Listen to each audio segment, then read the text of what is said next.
right, everyone, you're taking a live look at the rally in Minnesota. President Trump actually a couple hours out, 4:30 Arizona time.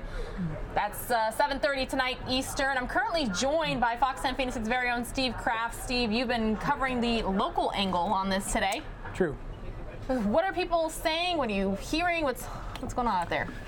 Well, we went to a very loud, very hot demonstration, which was actually sort of competing sloganeering through bullhorns. One bullhorn in this ear, one bullhorn in that ear, different messages. So we're a little bit.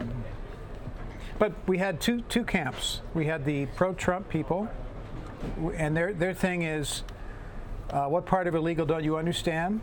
Number one.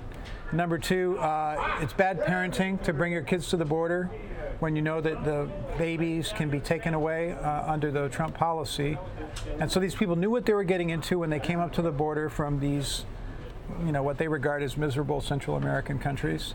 And so they had no business coming up in the first place, so they had very little sort of, no pity really for the predicament that these people put themselves in. That was their take. Right. That's one side. The other side, which had a lot more people, but a lot fewer guns, were the people who are against the Trump policy. And they were saying you shouldn't split up families, it's inhumane, it's making America look bad, there's a better way to do this, they're not for open borders. Anyway, so those are the two sides. And in the middle were cops. Steve, they're so polarized. Like, I've been YouTube clipping, like I put, stuff we've been covering. We covered his remarks this morning saying he was going to be signing something. We kept putting it in quotation marks because that's what came out at first. Right. And then we had this morning's remarks, and then we had the actual signing, and we've been looping it for a bit because normally we cut the stream when we only have one person. It's me today, covering for Mike. You're doing it all? I'm doing it all. So normally we cut. There's our top story. We had such breaking news today, and this is so important to so many people that I looped it a little bit. We kept replaying it. Are you getting overtime for this? We had hundreds and thousands of people watching. She should be getting OT for this. The heated emotions on this. Okay. Some people are like, yay, finally, But I mean, we heard the president himself saying some people are using children as their ticket in, their passport into this country, and he says it has to end. But then others are saying this doesn't do anything. You're still jailing, you're still incarcerating people just together. Well, who knows? Who knows what whether someone's using their kid as? Who knows? There's no basis in fact for that. It's an assertion. But the thing I was really interested in doing today was reaching out to the patriot community, because I feel like I talked in the last few days to an awful lot of people who really disagree with this policy, and I've been searching for, diehard supporters of the policy. And we did find some today. They were very articulate, they were very passionate, and they really believe that these people have no excuses, and that they're criminals by just trying to set foot or even coming up to the line and asking for asylum even, that they basically are criminals. They've criminalized themselves, and once you're a criminal, you have no rights. And if your kid gets taken away because you're a criminal, they were saying to me, well, I can't go and break the law and something and expect to hang on to my kid, so why should someone who's a criminal because they want to come to the United States and they're trying to get in illegally, why should they have any rights? And so that point was made to me very passionately by these people. And in the middle of all this were a bunch of cops, and there's a heavy police presence. And everybody doesn't want, a riot breaking out. Nobody wants violence. Yes. But the problem was that all the people who were against the policy wanted to deliver a note or make their opinions heard in front of Senator Flake's office, but they couldn't get in. And the problem with Senator Flake's office is that he is located at 22nd Street and Camelback. These guys are always in the fanciest parts of town, right? McCain's right across the street. These beautiful parts of town where you can't park, news people included. You can't park without running afoul of some regulation and getting your car towed. And then you can't get inside the place. And then they're never like in public buildings. They're always in these private business complexes where the other businesses, banks and law firms and high dollar rentals, they don't want all these people around, so they'll call the cops, they'll call security. Right. And citizens can't get within 50 yards of their U.S. senator. Can't even get close to the office. They can't even drop off a postcard. They can't do anything.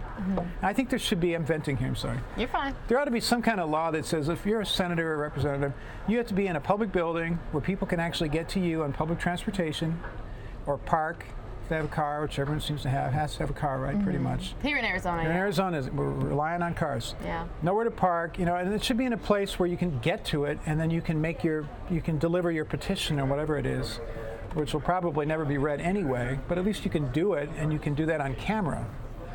But every time I go up there, it's the same scene. Someone calls in, and you can't park. You get hassled by everybody.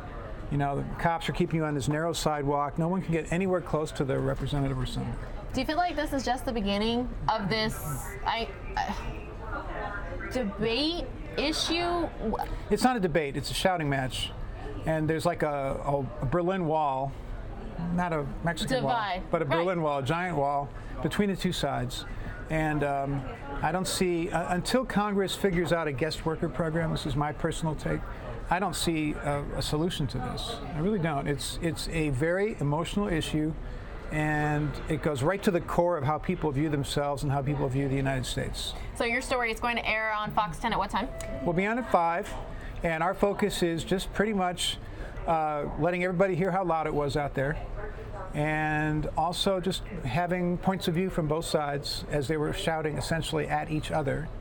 And this comes against the backdrop of the president walking back his self-imposed policy of separating families, which I think really hasn't happened in the history of the country that I can think of offhand, in which kids have been separated from parents. I don't know if that happened in Japanese internment camps in World War II. I don't believe it did. President Trump was saying when he was signing this executive order that this has been happening for 60 years. It just hasn't been publicized as much, maybe. He said it happened during Obama. Not true. I've been looking into it, and it is true that there were kids who were detained, but those kids came up by themselves, because I went down to Nogales where these kids were being held. You remember a couple of years ago there was this big to-do because all these kids had been put on trains. They're all riding on top of trains. It was insane. Hundreds of kids clinging to the top of boxcars rolling through Mexico, coming up to the border guards, essentially, the checkpoints, and getting taken in and then trying to, just somehow get into the country. They were all taken and put in these sort of camp type things. They were all held in facilities down by the border, but it was all kids who'd come on their own, and they were almost all teenagers between, say, 12 and 17 years old. I remember that, yeah. There were a lot of them. There was a term for them. There were no 4-year-old kids. Unaccompanied minors. Right, and that's true. That was true. what we kept saying. And I heard that today, and of course that is absolutely true. But what we did not have before is 4-year-olds who were kept in a separate facility from parents. That is a new wrinkle. Yeah. And you might argue that it was a very effective tactic in the sense that it sent shockwaves through the country, the world, and certainly probably reaching down into the community of people who want to come to the United States, thinking, oh my God, they're going to take my 4-year-old. Yeah. So maybe it's a deterrent. Maybe that's the way they looked at it. I don't know. But it is not something that's been going on routinely. That's a misrepresentation. Steve, no doubt the president will be discussing what he did today at this rally in Minnesota. I think he will. I think he will definitely. He's up in Duluth, I believe. Yes. Stumping for a Republican congressperson up there. All right. Well, thanks for joining us. Really appreciate it. 5 o'clock? 5 o'clock. Fox 10. You'll see Steve's report.